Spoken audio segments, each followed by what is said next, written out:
Selamat pagi, Shalom Bapak Ibu dan saudara-saudara sekalian. Kita akan baca di dalam Mazmur 27 ayat 8. Hatiku mengikuti firman-Mu, carilah wajahku, maka wajah-Mu kucari ya Tuhan. Inilah pengakuan Daud, ya, tulisan daripada Daud. Ketakutan manusia bersumber dari rasa ketidakpercayaan dirinya sendiri, ketidakmampuannya, dan ketidakberdayaannya, seperti yang dihadapi Daud. Tapi Daud pada saat itu tidak putus asa. Dia mencari wajah Tuhan, ya. Dia mendekatkan dirinya kepada siapa dia mau bersandar. Dalam ayat 2 dan 3 menceritakan di mana Daud mengalami serangan-serangan daripada musuhnya.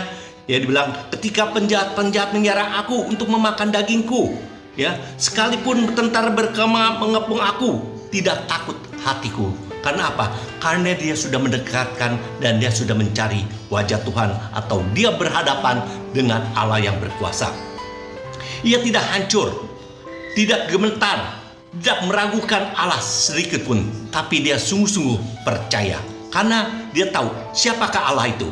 Dalam ayat 1 mengatakan, Tuhan adalah terangku dan keselamatanku, kepada siapakah aku harus takut? Tuhan adalah benteng hidupku, terhadap siapakah aku harus gemetar? Ya, inilah pengakuan Daud, dan kita juga harus mengakui bahwa siapakah Allah kita yang kita sembah itu.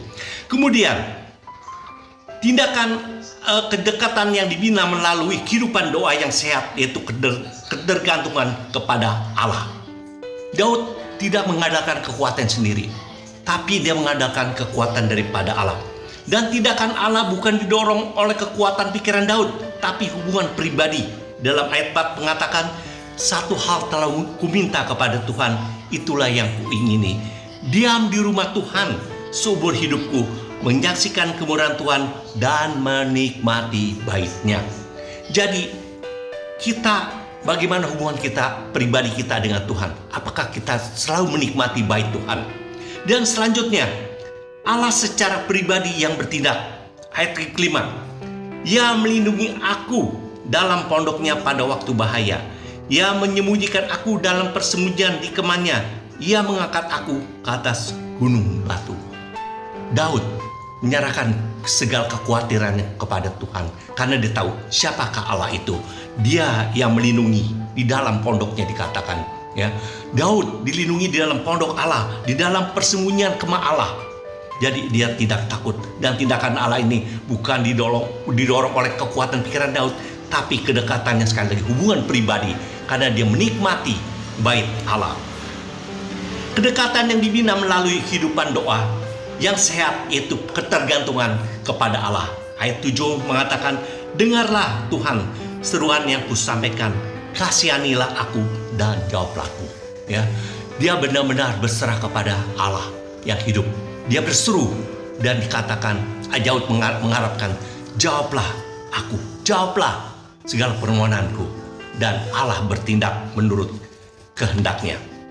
Jadi dua hal yang dapat kita simak daripada tindakan Daud ini, itu pikiran yang terfokus kepada Allah.